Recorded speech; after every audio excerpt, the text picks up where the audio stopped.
In 2017, Saudi Arabia announced plans for Neom, a region-sized experiment backed by an eye-watering $500 billion headline figure. The official vision promises a new model for civilization, multiple interconnected zones, a vertical city called The Line, floating ports, and ski resorts in the desert. But with much still unbuilt and budgets shifting, this is far more than a single city. Is Neom the blueprint for humanity's future, or the world's most audacious gamble? The answer begins with what Neom actually is, beyond the hype, beyond the renders. Neom stretches across 26,500 square kilometers in the northwest corner of Saudi Arabia, reaching from the Red Sea coastline to the mountains near the Gulf of Aqaba. The area is larger than many countries, yet for now, most of it remains untouched desert. At the heart of Neom's funding and oversight is the Public Investment Fund, PIF, Saudi Arabia's sovereign wealth fund.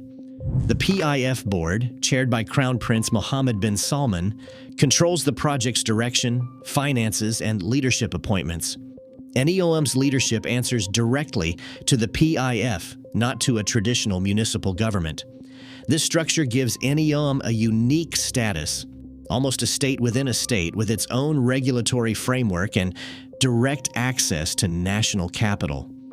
The $500 billion figure that headlines global coverage is not a fixed construction budget, but a signal of ambition. It is the sum attached to the project's master plan, subject to revision as priorities and market realities shift. Reports from 2024 show the PIF board regularly reviewing cost escalations and project timelines, but no detailed minutes or internal audits have been made public. The region is a flagship for Saudi Vision 2030, the national policy aimed at reducing oil dependence by investing in technology, tourism, and sustainable urbanism. Within these boundaries, Neom is divided into several zones, each with its own stated mission. The scale of land, money, and institutional backing sets the stage for the engineering and logistical challenges that follow. Neom is not a single city, but a region divided into several distinct zones, each with its own stated purpose and identity. The most widely discussed is The Line, described in official materials as a 170-kilometer stretch of vertical urbanism. It is presented as a city where daily needs are reachable within a 5-minute walk, with a mirrored facade designed to blend into the natural surroundings. This is the flagship vision, but it is only one piece of the larger plan. To the southwest, Oxagon is planned as an industrial and logistics hub on the Red Sea. Promotional materials describe it as a reimagined port city with floating structures and a focus on advanced manufacturing, automation, and clean energy. Oxagon's stated ambition is to drive Neom's economic engine through global trade and innovation. Further inland, Trojena is announced as a mountain destination, promising outdoor recreation and winter sports in a region that averages 10 degrees cooler than the Gulf Coast. Official descriptions highlight year-round adventure, luxury resorts, and a focus on wellness and sustainability. Off the coast, Sindala is introduced as an island getaway, with plans for luxury hotels, yachting, and exclusive leisure experiences. It is positioned as the first of Neom's tourism zones to begin phased openings, though public access remains limited. Beyond these, the Magna region covers a network of nature reserves and smaller sub-projects along the coastline. Each zone is defined by its own set of ambitions and branding, but all are folded under the Neom umbrella. This structure is designed to prevent confusion. Neom is the region, not just the mirrored city at its center. The line stands unlike any urban vision ever announced. Official plans describe a city stretching 170 kilometers in a perfectly straight line, its mirrored walls soaring 500 meters above the desert floor. Promotional materials frame the facade as a seamless reflection of the landscape meant to disappear into the horizon while housing millions. Every detail is designed to break with convention. Neom's architects say that within this vertical corridor, all daily needs, schools, clinics, parks, and groceries will be accessible within a 5-minute walk. Cars are absent from the plan. Instead, a high-speed rail system is promised to run the entire length with end-to-end travel in just 20 minutes, connecting neighborhoods stacked in layers rather than spread across sprawling streets. Modular construction is the stated approach. The stated ambition is a city for up to 9 million people, with each module engineered to support dense, walkable communities. Neom's leadership describes the project as a test of how cities can be reimagined for efficiency, sustainability, and quality of life. The design calls for prefabricated units manufactured off-site and assembled in sequence, an approach intended to accelerate building and reduce on-site risks. Every component, from mirrored glass panels to pre-engineered rail tunnels, is planned for mass production. Institutional statements highlight the environmental rationale. The line is promoted as a city that preserves 95% of the surrounding land, generates zero carbon emissions, and runs entirely on renewable energy. Official language emphasizes a new kind of urban experience: no traffic, no pollution, and no urban sprawl. Renders show vertical gardens, suspended walkways, and communal spaces layered between residential towers, all framed by the city's continuous reflective skin. This is the promise: a city that claims to erase the compromises of traditional urban life, delivered at a scale and with a speed that has never been attempted before. Each announcement builds anticipation, inviting the world to imagine what human civilization could look like if technology and ambition were given a blank slate. Prefabrication stands at the core of Neom's construction strategy. Rather than building from the ground up in the open desert, factories near the site produce standardized modules, including structural frames, facade panels, and utility pods, all built in controlled conditions. These units are transported by truck over short distances, then craned into place, slotting together with precision. The approach is promoted as safer for workers and faster than traditional construction, with Neom leadership claiming up to an 80% reduction in on-site labor and a 40% cut in material waste. The ambition is to assemble the line in sections, each 800 meters long, like a series of colossal building blocks stretching across the landscape. Drone footage from October 2022 offers the first independent glimpse of progress. The images show vast stretches of graded earth, heavy machinery carving out the corridor where the first modules are meant to rise. At ground level, the reality is raw. Concrete pours, staging yards filled with steel, and clusters of cranes poised over fresh foundations. No mirrored facades catch the sun yet, and the vertical city promised in the renders remains a vision. Instead, the visible work is horizontal, preparing the ground, setting up logistics, and laying the infrastructure for future assembly lines of modules yet to arrive. Behind the scenes, the logistics are immense. Each module requires a steady flow of concrete, steel, and glass, all coordinated to arrive just in time for assembly. Water for mixing concrete must be piped in or trucked from desalination plants, a reminder of the region's arid constraints. Dust suppression, heat management, and equipment maintenance are daily challenges, with the desert's extremes testing both machinery and labor schedules. Factories operate around the clock to keep up with demand, but no official reports detail actual productivity or the number of modules completed. The only certainty is the scale of preparation underway. Earth moved by the ton, materials stacked in anticipation, and the modular dream waiting for its first visible leap from plan to skyline. At the southern edge of Neom, Oxagon rises with the promise of becoming a new center for global trade. The numbers behind this ambition are hard to ignore. Terminal 1 is designed to handle 1.5 million TEUs each year, and TEU stands for 20-foot equivalent unit. A 900-meter automated container terminal is already in place. Along the waterfront, the quay wall stretches 4.6 kilometers, giving space for 7 deep-water berths. The berths have depths ranging from 10.5 meters to 18.5 meters, built to accommodate the world's largest cargo vessels. Port contractors, including B6 and international crane suppliers, have delivered equipment on a scale rarely seen in the region. 10 mobile harbor cranes, 10 ship-to-shore gantry cranes, and dozens of electric yard cranes ready for remote operation. The investment so far exceeds 12 billion Saudi riyals, with further procurement underway for fully automated systems. The port's full build-out targets 9 million TEUs annually, a figure that would place Oxagon among the busiest shipping gateways on the Red Sea, rivaling established ports from Jeddah to Sokhna. Automation stands at the core of this vision. Ship-to-shore cranes supplied by ZPMC, equipped with Siemens control systems, are programmed to move containers from vessel to truck with minimal human oversight.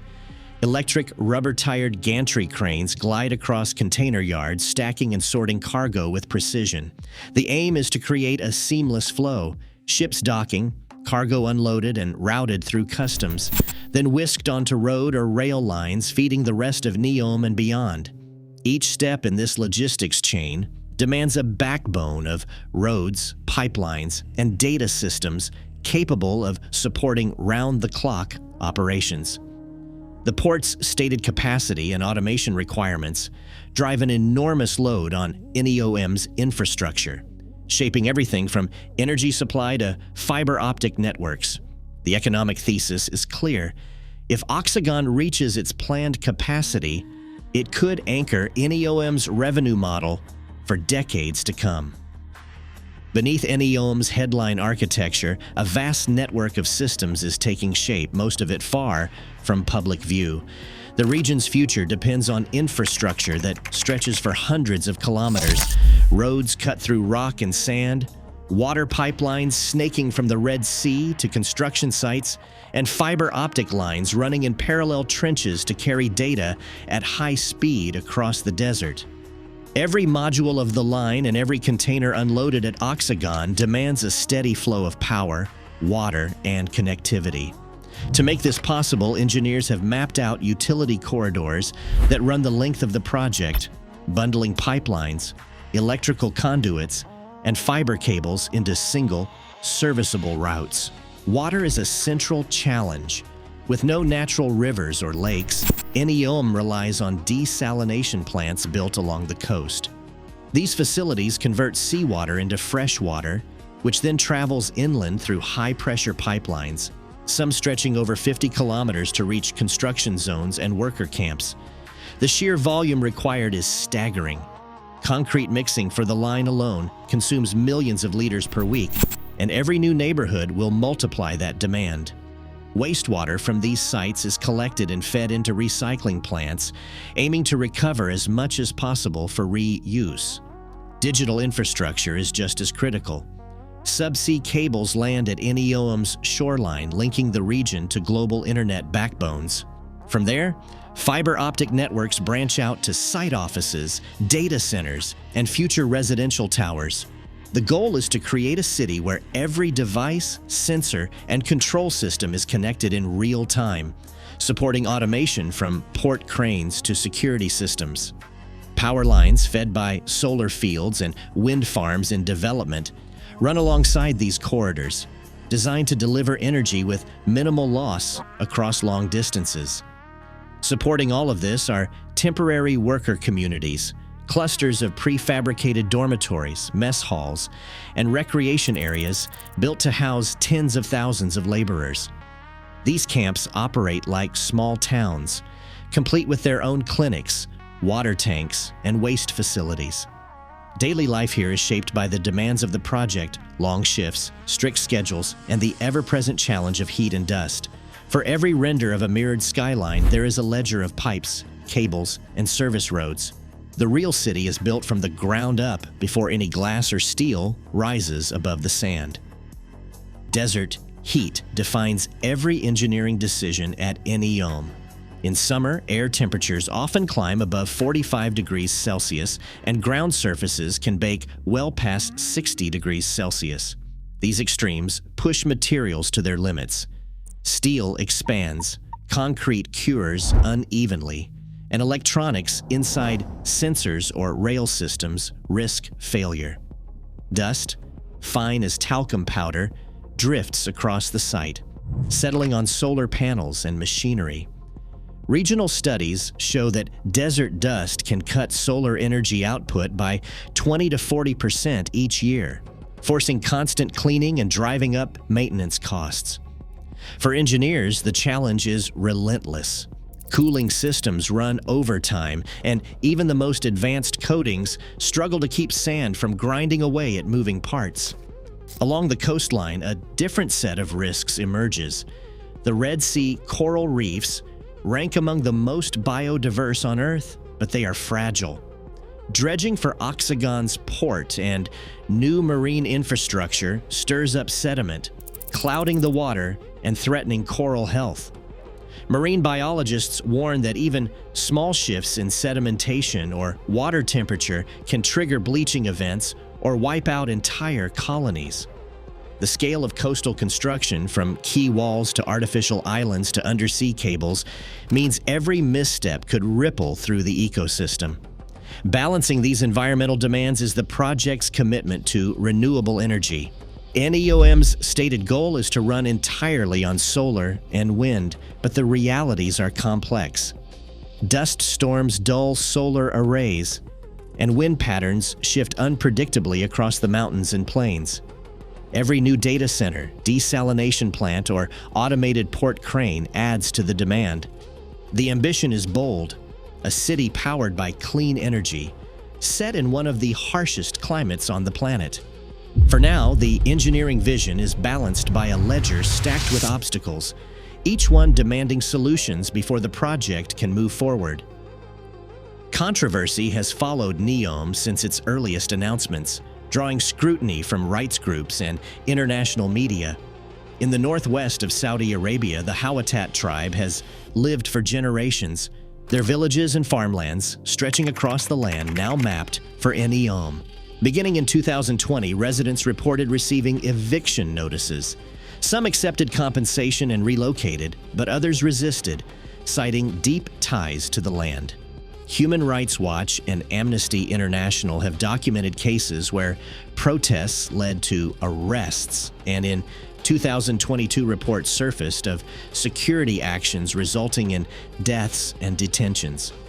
Saudi officials say that all relocations are voluntary and in accordance with national law, but legal experts and advocacy groups dispute this, citing a lack of independent oversight and due process.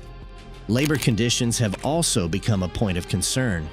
Neom's rapid construction relies on a workforce drawn from dozens of countries, many living in temporary camps. Reports from labor non-governmental organizations describe long shifts, heat stress, and limited access to grievance channels. Workers have described contracts that restrict movement and pay, echoing patterns seen in other Gulf megaprojects. Neom's leadership says that all contractors must comply with international labor standards and that worker welfare is a top priority, but independent verification remains limited. The project's scale and ambition have placed it under a global microscope. Environmental groups warn of risks to fragile ecosystems, while human rights organizations call for greater transparency and accountability. For Neom, reputational risk now sits alongside engineering and financial challenges, shaping how the world will judge its claims of building a new model for civilization. Right now, Neom is not just a Saudi project. Neom is a global laboratory, watched by governments and investors who are shaping the next century. As urban populations surge past 4.4 billion, the world faces mounting pressure to reinvent how cities function. Whether Neom fulfills its vision or not, The questions it forces about scale, ambition, and who decides the future are not going anywhere. What would you demand from the city of tomorrow?